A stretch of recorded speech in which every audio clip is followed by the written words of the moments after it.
तो आज stock exchange वाला टॉपिक हम फिर से पढ़ेंगे। उसमें कुछ मैंने नोट्स में कुछ चेंजेस किया है, तो आप लोग भी उसको लिख लेना। देखो, स्टॉक एक्सचेंज कल मैं बताया था कि सेकेंडरी मार्केट का जो डिफिनेशन होता है, एग्जैक्टली वही कल मैं लास्ट क्लास में आप लोग को ही समझाया था। तो जब बुक को थोड़ा सा आगे पढ़ा मैंने तो एक और अच्छा डिफिनेशन मिला। तुम लोग क्या करना, ये दो डिफिनेशन को मर्ज कर देना। ठीक है। तो देखो, स्टॉक एक्सचेंज बेसिकली क्या होता है ना, एक ऑर्गेनाइजेशन है, बॉडी है, जिसको गवर्नमेंट ने सेटअप किया हुआ है। ठीक है। किस पर्पज से सेटअप किया है? Assisting assisting regulating and controlling of business in buying selling and dealing in securities.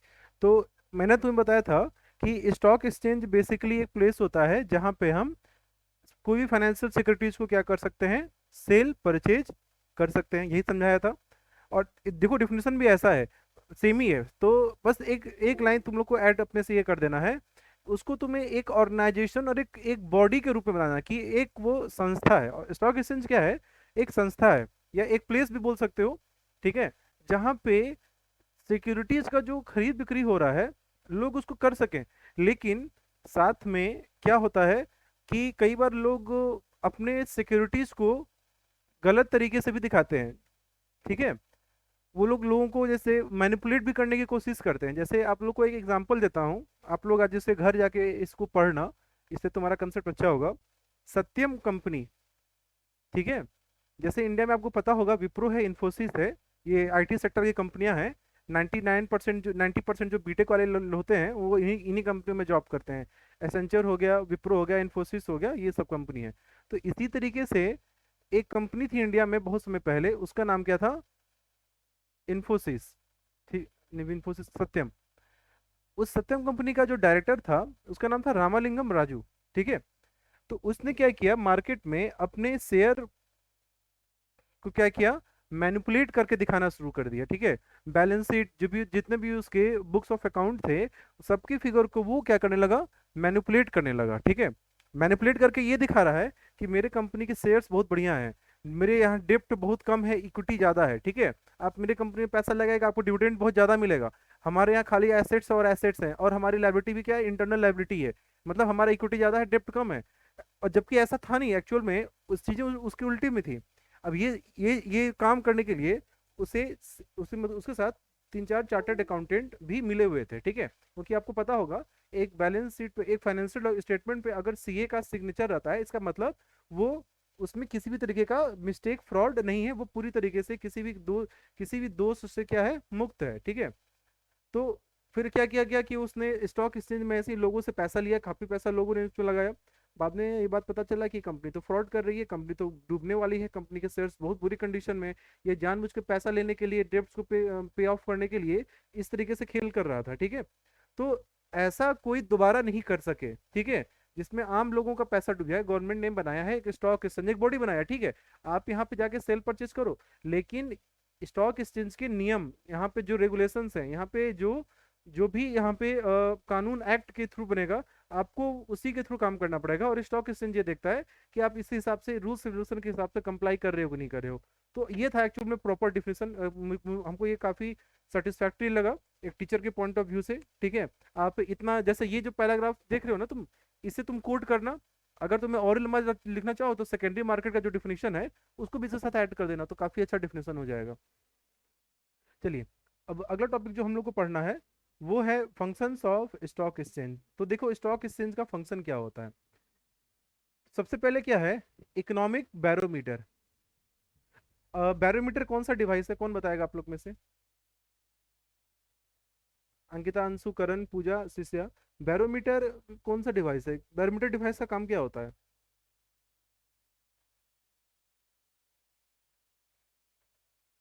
वाह, कोई कुछ नहीं बोल रहा है। सर पता था, लेकिन सर थोड़ा कंफ्यूज हो। बाप रे बाप। मेरे स्टूडेंट को सब कुछ पता है, बस बेचारे पूछने टाइम पे बस भूल जाते हैं। नहीं तो और कोई कोई दिक्कत नहीं है, एकदम बहुत बहुत सही है। देखो, बैरोमीटर होता है जो चेंज इन एटमॉस्फेरिक प्रेशर को मेजर करता है। ठीक है।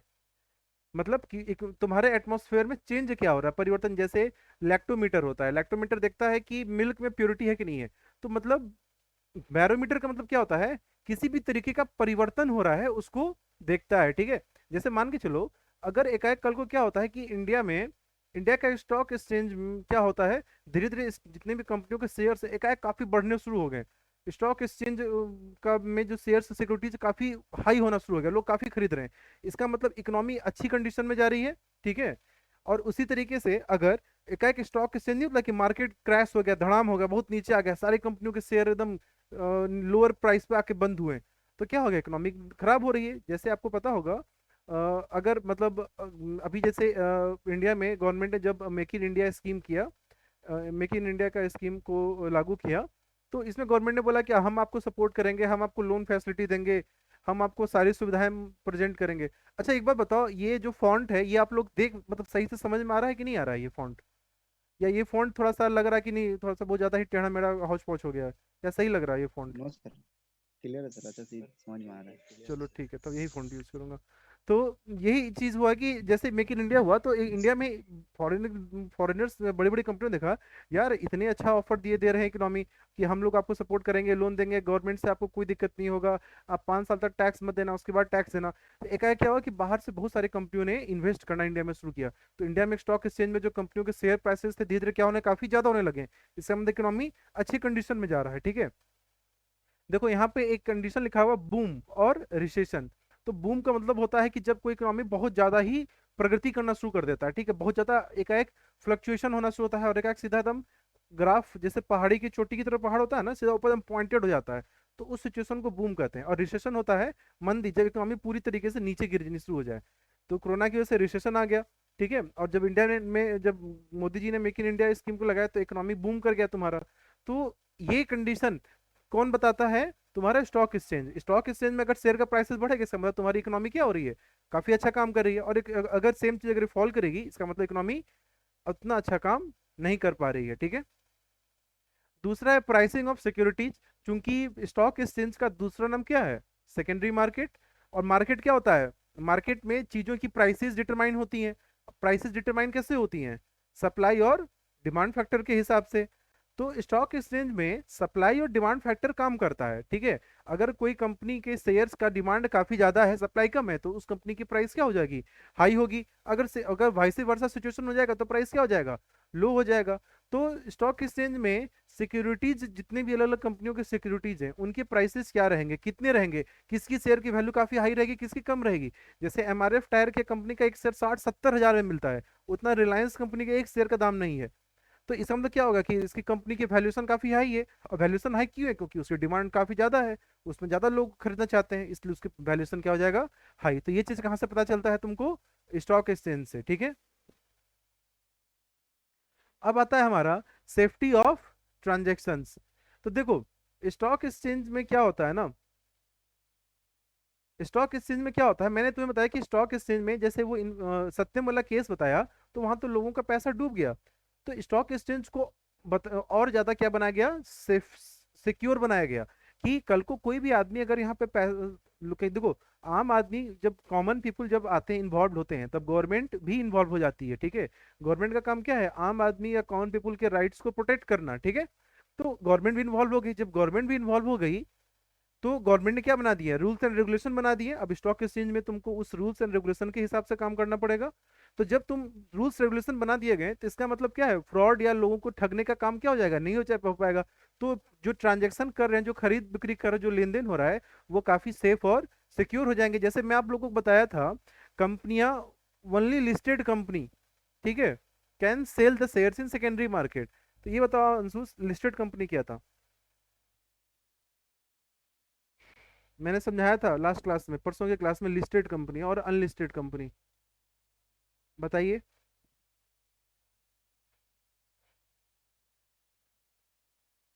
बताओ अंशु, पढ़ो नहीं रहे हो क्या बीएसटी? अंशु खाना खाने चले गया क्या, या वॉशरूम चले गया?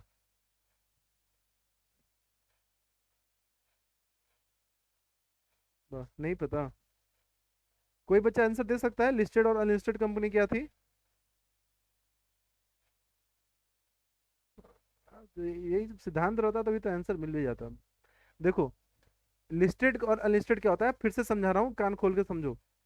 देखिए, कंपनी दो तरीके की होती है। जब कोई भी कंपनी जब जनरल पब्लिक को चाहती है कि हम शेयर बेचें, जब वो पब्लिक से जब वो पैसा रेज करना चाहती है, तो वो या तो प्राइमरी मार्केट में जाएगी, फिर सेकेंडरी में। ठीक है, तो आप लोग को पता होगा कि कंपनियां डायरेक्टली सेकेंडरी मार्केट में शेयर नहीं बेचती हैं, वो कहाँ बेचती हैं? प्राइमरी मार्केट में। ठीक है, तो प्राइमरी मार्केट में कोई भी कंपनी हो, कैसी भी कंपनी हो, वो शेयर्स बेच सकती है, चाहे वो लिस्टेड हो अनलिस्टेड हो।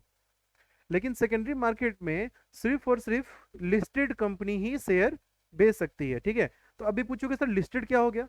लिस्टेड का मतलब होता है ऐसी कंपनी जिनके सिक्योरिटीज का स्टॉक एक्सचेंज में उन्होंने अपना लिस्टिंग करवा लिया है। ठीक है, लिस्टिंग का मतलब एक तरह से समझो रजिस्ट्रेशन हो गया। उनके सारे कंपनियों के शेयर्स के बारे में इंफॉर्मेशन, सारी बातें उन्होंने क्या किया, स्टॉक एक्सचेंज को बनवा दिया। ठीक है, और उनको सारा इंफॉर्मेशन प्रोवाइड कर दिया, वो होते हैं लिस्टेड। ठीक है, जैसे तुम रजिस्ट्रेशन करवा लिए, तो तुमको अब माना जाएगा कि हाँ ठीक है, तुम अब एक ऑथराइज्ड पर्सन हो चुके हुए हो। ठीक है, अगर तुम्हारा रजिस्ट्रेशन नहीं है तो तुमको ऑथराइज्ड नहीं माना जाएगा। ठीक है, तो लिस्टेड कंपनी होती है जो स्टॉक एक्सचेंज में क्या हो, रजिस्टर्ड हो, जिसके शेयर्स क्या होते हैं, स्टॉक एक्सचेंज में रजिस्टर्ड होते हैं, तभी तुम शेयर बेच सकते हो। ठीक है, तो वो होती है लिस्टेड कंपनी। तो स्टॉक एक्सचेंज में जैसे सिर्फ लिस्टेड कंपनी ही काम कर सकती है, अनलिस्टेड काम करेगी नहीं। लिस्टेड होगे तो उसका सारा इन्फॉर्मेशन शेयर्स का, जितने भी स्टॉक एक्सचेंज के जितना भी स्टॉक एक्सचेंज का जितना भी कानून होगा, ये लिस्टेड कंपनियां एग्री करेंगी, कॉन्ट्रैक्ट होगा कि हम करेंगे, हम कोई फ्रॉड का काम नहीं किए हुए हैं, हम सब कुछ अच्छे से काम किए हुए हैं। ठीक है, अगर हम कुछ गलत करेंगे तो आप मेरे खिलाफ कानूनी कार्रवाई कर सकती हैं। तो ये होता है लिस्टेड करवाने का। तो इससे क्या होता है, जो भी ट्रांजेक्शन, जो भी लेन देन हो रहा है, वो काफी सेफ एंड सिक्योर हो जाता है तुम्हारा। ठीक है, अब इसके बाद आता है तुम्हारा कंट्रीब्यूट्स टू इकोनॉमिक ग्रोथ। तो देखो, स्टॉक एक्सचेंज में जितना ज्यादा स्टॉक एक्सचेंज ग्रो करेगा, ठीक है, तो तुमको मैंने बताया अभी, स्टॉक एक्सचेंज क्या होता है, इकोनॉमी का बैरोमीटर होता है। अगर एक स्टॉक एक्सचेंज में मान के चलो कि इंडियन कंपनियों के शेयर्स काफी ज्यादा बढ़ने शुरू हो गए, इसका मतलब इनकी डिमांड बढ़ रहे हैं, लोग इसको खरीदना चाह रहा है, लोग इंडिया में इन्वेस्ट कर रहा है, इंडियन कंपनी में इन्वेस्ट कर रहा है। आप सारे बच्चे माइक खोलो तो एक बार, सारे बच्चे माइक ऑन करो अपना। ठीक, अंकिता तुम भी करो, पूजा तुम भी करो। देखो ध्यान से समझो, मैं पूछूंगा अभी। मान के चलो कि इंडिया में 50 कंपनियां हैं। ठीक है, तुम लोग अगर मान के चलो कि विदेश के तुम 5 बड़े कंपनी हो, तुम फेसबुक हो, कोई गूगल हो, कोई कुछ नाम इमेजिन कर लो। ठीक है, मान के चलो कि मैं इंडिया हूँ, तुम मेरे इंडिया में, मेरी कंपनी में तुम लोगों ने पैसा लगाया, तो मेरे शेयर्स, इसको हम क्या, पहले पहले जैसे तुम किसी चीज में पैसा लगाते हो, तो तुम क्या सोच के लगाते हो कि भाई मुझे रिटर्न मिलेगा। तो जब तुम किसी चीज में पैसा लगाते हो, इसको क्या कहते हैं, इन्वेस्टमेंट। जब कहीं भी पैसा कमा रहे हो ताकि तुमको फ्यूचर में रिटर्न अच्छा मिले, तो इस प्रोसेस को क्या कहेंगे, इन्वेस्टमेंट ही कहेंगे ना। और जब इन्वेस्टमेंट, जैसे मान लो कि यस सर। तुम छह के छह कंट्री हो, और तुम लोग मेरे मेरे इंडिया, मतलब मेरे कंपनी में पैसा लगा रहे हो, इसका मतलब तुम लोग इन्वेस्टमेंट कर रहे हो मेरे मेरे देश में। तो उससे क्या होगा, कंपनी ग्रो करेगी, कंपनी ग्रो करेगी तो कंपनी के ब्रांचेज होंगे, कंपनी पैसा ज्यादा कमाएगी, तो ज्यादा लोगों को जॉब मिलेगा, रोजगार मिलेगा, गवर्नमेंट को टैक्स ज्यादा मिलेगा, इंफ्रास्ट्रक्चर का डेवलपमेंट होगा, लोगों का लिविंग स्टैंडर्ड बढ़ेगा। तो इकोनॉमी का ग्रो हुआ कि नहीं हुआ? हुआ ना। तो यस इसी सर। चीज को कहते हैं कि जब स्टॉक एक्सचेंज ग्रो करता है तो इकोनॉमी भी ग्रो करती है। ठीक है, क्योंकि आपको पता होना चाहिए, इंडस्ट्री ही बैकबोन होती है किसी भी इकोनॉमी में। जो इंडस्ट्री सेक्टर है, अच्छा इंडस्ट्री कौन सा सेक्टर में आता है, प्राइमरी, सेकेंडरी या टर्सरी में? इंडस्ट्रीज किस सेक्टर में आते हैं? अंशु बताओ, अंकिता बताओ, शीशा तुम ही बताओ, तुम लोग 12th में पढ़ी थी, 11th में पढ़ी थी। इंडस्ट्री कौन सा सेक्टर में आते हैं? सेकेंडरी। सेकेंडरी में आते हैं, सही बोले। तो एक बात याद रखना, किसी भी इकोनॉमी का बैकबोन, किसी भी देश का जो बैकबोन होती है, उसका ग्रोथ एंड डेवलपमेंट होगा कि नहीं होगा, ये डिपेंड करता है उसका सेकेंडरी सेक्टर कितना ज्यादा मजबूत है। और जितना ज्यादा सेकेंडरी ग्रो करेगा, इकोनॉमी उतनी जल्दी ही तरक्की करेगी। तो स्टॉक एक्सचेंज अगर ग्रो कर रहा है, इसका मतलब इंडिया में इन्वेस्टमेंट बढ़ रहा है, इन्वेस्टमेंट हो रहा है, तो यहाँ पे लोगों का लिविंग स्टैंडर्ड बढ़ेगा, इकोनॉमी तरक्की करेगी। और जब इसका उल्टा कर दोगे, अगर यहाँ डिसइन्वेस्टमेंट हो रहा है, तो लोगों का पैसा मतलब पैसा डूब रहा है यहाँ पे कंपनियों का, तो इकोनॉमी क्या कर रही है, मंदी में जा रही है, इकोनॉमी अब गिरना शुरू हो गई है। ठीक है, चलो अब अगला पॉइंट है, लास्ट पॉइंट है, provides scope for speculation. Speculation का मतलब क्या होता है? स्पेकुलेशन में वर्ड आता है स्पेकुलेट करना। स्पेकुलेट वर्ड का मतलब होता है, स्पेकुलेशन मतलब ऐसे समझो, एक तरीके से गेस लगाना, सट्टा सट्टा लगाना। जैसे आईपीएल का तुम लोग वो नहीं होता है, बहुत से बच्चे, मैंने पता किया है, मतलब पता चला है कि बहुत से बच्चे आईपीएल में भी सट्टा लगाते हैं कि आज से कौन सी टीम जीतेगी। तो इसको क्या कहते हैं, स्पेकुलेशन।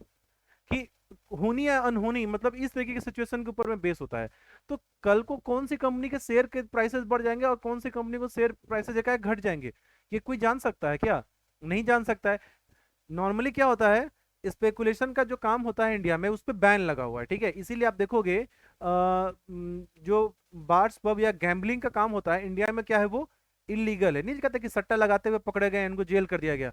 तो सट्टा लगाना मतलब स्पेकुलेशन का काम करना इंडिया में क्या है, बैन है। लेकिन स्टॉक एक्सचेंज में स्पेकुलेशन क्या है, अलाउड है। आप यहाँ पे, क्योंकि स्टॉक एक्सचेंज में लोग इस पूरे तरीके से स्पेकुलेशन के ऊपर में काम करते हैं। आप नहीं जानते हैं कल को किसी कंपनी के, तुम आज तुम किसी कंपनी का शेयर खरीदे हो, उसके शेयर की प्राइसेस काफी ज्यादा बढ़ गए हुए हैं, लेकिन क्या जरूरी है कल वो बढ़े ही रहेंगे? एक है गवर्नमेंट ने कुछ ऐसा रूल्स एंड रेगुलेशन, जैसे कोरोना आ गया। अब कोरोना आ गया तो बहुत सी कंपनियां बंद हो गई काम करना, उनके यहाँ दिक्कत हो गया। जैसे आपको पता होगा, ओयो होटल्स था तुम्हारा, ओयो। तो ओयो होटल्स को सबसे ज्यादा नुकसान हुआ। अगर वही यही होटल्स, अगर क्यों नुकसान हुआ, क्योंकि कोरोना आ गया। कोरोना आ गया तो ओयो के होटल्स लोग रहना छोड़ दिए। लोग इसमें इस कंपनी में सोचे यार ये कंपनी का तो ग्रोथ होगा नहीं, इसमें तो रोक लग गया हुआ है, बंद हो गया। तो उसमें से लोगों ने पैसा अपना विड्रॉ करके किसी ऐसे चीज में पैसा लगा दिया जहां पे ग्रो कर रहा हो, जैसे आईटी सेक्टर वगैरह हो गया। तो स्पेकुले जो शेयर मार्केट होता है, स्टॉक एक्सचेंज होता है, यहाँ पे स्पेकुलेशन अलाउड होता है, लेकिन कैसा स्पेकुलेशन, हेल्दी स्पेकुलेशन, ठीक है। आप यहाँ पे फ्रॉड वाला या इस तरीके से काम करना चाह रहे हो, अनहेल्दी काम करना चाह रहे हो, ठीक है, कंपनियों के डायरेक्टर के साथ मिलकर कुछ मिली भगत, कुछ चेंज, ऐसा कुछ घपला घोटाला करने का प्लान कर रहे हो, तब आपके ऊपर एक्शन लिया जाएगा, ठीक है। तो यहाँ पे स्पेकुलेशन होता है, सट्टा वाला काम यहाँ पे अलाउड होता है। चलिए, अब अगला हमारा डिफरेंस है, वो है प्राइमरी वर्सेस सेकेंडरी मार्केट, ठीक है। तो प्राइमरी मार्केट और सेकेंडरी मार्केट ये शायद ये हो चुका था, ये हो गया था। अब ये तुम्हारा capital versus money market.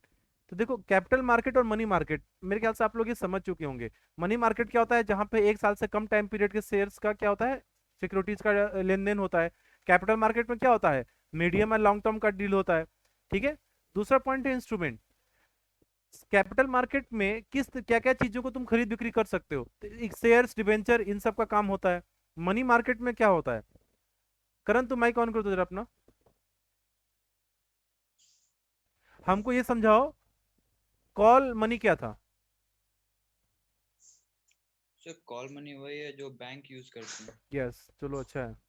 Call money तो होता है कि शॉर्ट टर्म फाइनेंस होता है, जब एक बैंक को कभी पैसे की आवश्यकता होती है कि मतलब पैसे एकदम शॉर्ट ड्यूरेशन के लिए, तो एक बैंक दूसरे बैंक से पैसा ले लेता है। बहुत बढ़िया, नाइस। तो देखिए, तो मनी मार्केट का एग्जांपल मैंने आप लोगों को समझाया था लास्ट क्लास में, बहुत चीख चीख चिल्ला चिल्ला के समझाया था, इसलिए पूछा मैंने। तो स्टॉक एक्सचेंज मनी मार्केट के इंस्ट्रूमेंट्स क्या होते हैं, किस तरीके के इंस्ट्रूमेंट्स यहाँ पे मिलते हैं? तो वही है, कॉल मनी हो गया, ट्रेजरी बिल हो गया, ट्रेड बिल हो गया, ठीक है, ये सब काम यहाँ पे होता है, इंस्ट्रूमेंट मिलते हैं। कैपिटल मार्केट में क्या होता है, देखो, कैपिटल मार्केट के जो जैसे शेयर्स शेयर्स डिवेंचर, ये लोग क्या होते हैं, ज्यादा रिस्की होते हैं। क्योंकि कल को किसी भी कंपनी का प्राइस, शेयर प्राइस बढ़ेगा घटेगा, ये तो कोई कह पाना मुश्किल है ना।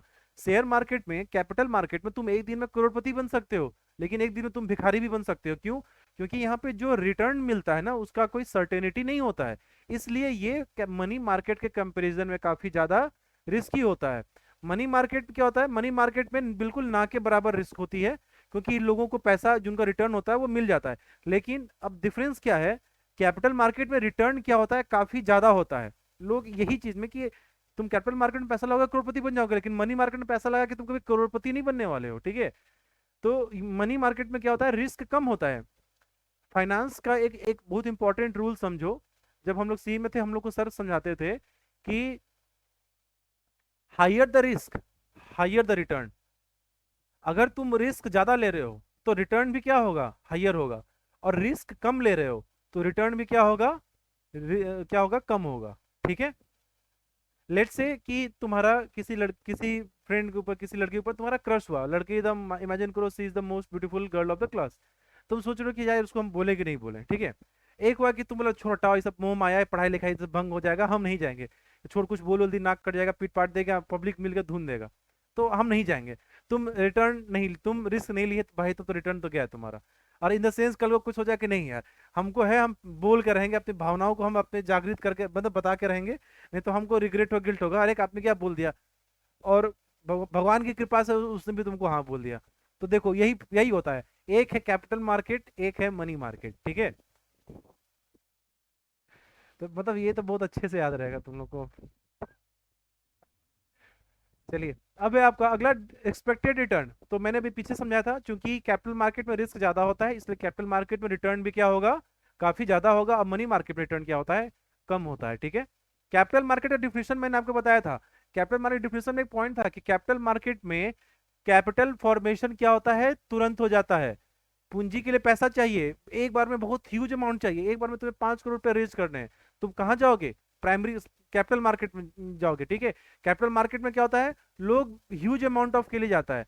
लेकिन मनी मार्केट में लोग सिर्फ अपने वर्किंग कैपिटल का रिक्वायरमेंट के लिए, बस कि यार कभी कुछ शॉर्टेज हो गया, भाई थोड़ा सा पैसा देना, एक आदमी दुकान पर आया है, इसको पैसा देना है हमको। छोटे मोटे ट्रांजेक्शन होते हैं जो वर्किंग कैपिटल का पार्ट होते हैं, वही उसी का लेन देन होता है मनी मार्केट में। ठीक है, capital market compare to money market instrument are less liquid. ठीक है, अब इसका डिफरेंस समझो।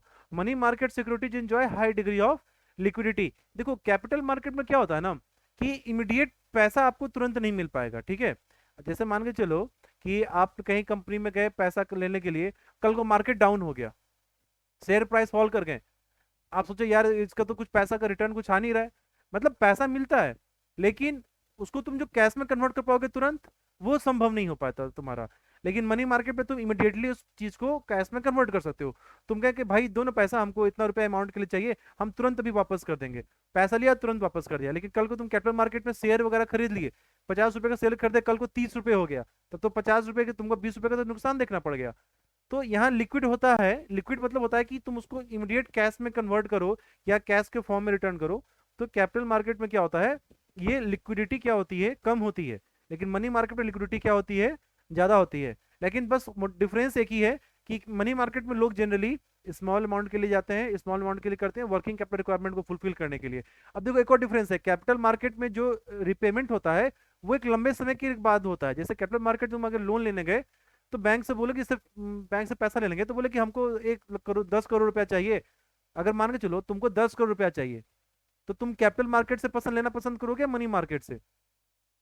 अंशु आंसर दो। मनी मार्केट सर, मनी अंक मार्केट से। अच्छा अंकिता तुम बताओ, तुम कहाँ से लेना पसंद करोगे, कैपिटल मार्केट से या मनी मार्केट से? चलो अंकिता सो गई है। हाँ अंकिता नो बताओ। Sir, sir money market. क्यों? अंकिता आंसर देगी क्यों? सर क्योंकि मतलब उसमें बताया गया ना कि लेस ड्यू शॉर्ट ड्यूरेशन रहेगा, तो मतलब मतलब 10 करोड़ रुपया, ज्यादा तुम हेल्प दस होगा। करोड़ रुपया तुमको चाहिए तो तुम मनी मार्केट से लोगे। ठीक है, वेरी वेरी नाइस।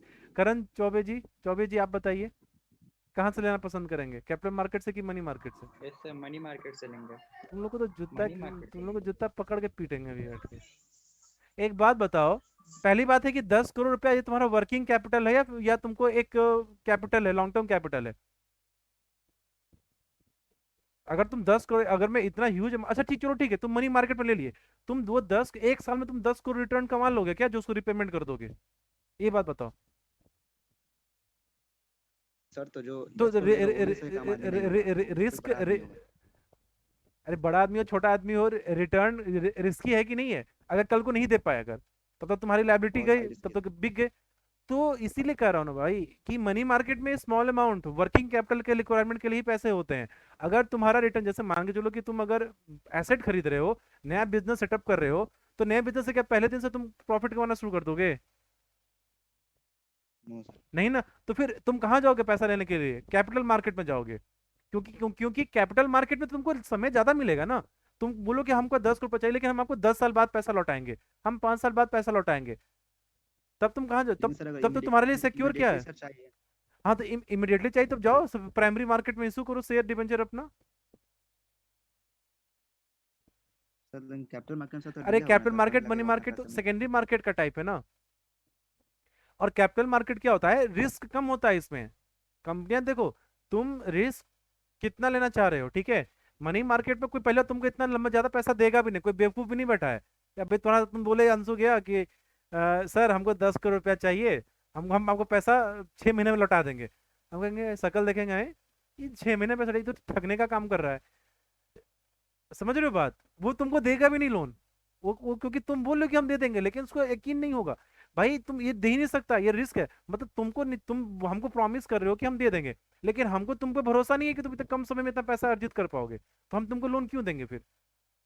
ठीक है, इसीलिए पहले बात मनी मार्केट में कोई पैसा देगा भी नहीं तुमको, ये काम कैपिटल मार्केट में तुमसे लेगा। ठीक है, कैपिटल मार्केट में देखो, कैपिटल मार्केट में दोनों लोग प्रेफर करेंगे, क्योंकि कैपिटल मार्केट में अगर तुम जाते हो तो बैंक को कोई पता है कि यार इस आदमी को 5 साल के अंदर तो ये कंफर्म पैसा मुझे वापस दे देगा, मेरा पैसा डूबने के चांसेस नहीं भी रहेंगे, और तुमको भी दिक्कत नहीं होगा कि कल को कोई किसी तरीके का कोई बिजनेस में प्रॉब्लम हो जाए, कोई लॉकडाउन लग जाए, अब तुम कहाँ से मनी मार्केट में पैसा रिटर्न करोगे? तब तो तुम्हारी लाइबिलिटी भी अनलिमिटेड है, तुम्हारे घर प्रॉपर्टी एसेट्स, बीवी की ज्वेलरी, साड़ी, तुम्हारा अंगूठी सब बेच दिया जाएगा, तुम्हारा मोबाइल फोन, बच्चे का स्कूल बैग सब बेच दिया जाएगा, तब कहाँ से पैसे आ पाएंगे? इसीलिए जब अगर तुम्हारा फिक्स कैपिटल रिक्वायरमेंट है, काफी ह्यूज अमाउंट ऑफ रिक्वायरमेंट होता है, हम लोग कहाँ से प्रेफर करते हैं? कैपिटल मार्केट से।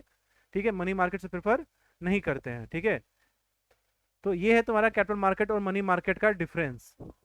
अब इस वक्त आता है हमारा सेबी। सेबी वाला स्लाइड अभी पूरा बना नहीं है, मैं इसको बना रहा हूँ, तो ये अगले क्लास में, अगला क्लास परसों होगा, आज का क्लास रिकॉर्डिंग में यूट्यूब पे अपलोड कर दूंगा मैं। ठीक है, तो आप लोग इस चैप्टर को अच्छे से पढ़ो फाइनेंशियल मार्केट से। ये जो पार्ट बी है बिजनेस स्टडीज का इसमें करीब 4 चैप्टर आते हैं, चार चार के अराउंड। ठीक है, और ये चारों के चारों चैप्टर अच्छे लेवल के, तगड़े लेवल के हैं, दिमाग हिल जाएगा इसको पढ़ के। तो इसीलिए आप लोग इसको रिवाइज करो, पढ़ो, कोई डाउट होता है तो आप मुझसे पूछ लेना। ठीक है, और एक और चीज़ बता रहा हूँ, ये चैप्टर अगर अच्छे से तुम लोगों ने पढ़ लिया तो अकाउंट्स में एक चैप्टर तुम लोग का कंप्लीट हो जाएगा, जो तुम्हारा शेयर मार्केट वाला है, तो उसमें बिल्कुल सेम, उसमें थ्योरी पार्ट उसका कवर अप हो जाएगा तुम्हारा।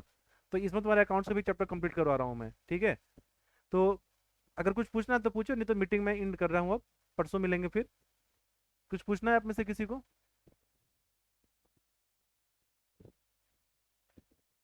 चलो बहुत बढ़िया, तो अगले क्लास में हम लोग मिलते हैं। ठीक है, bye bye, take care everyone.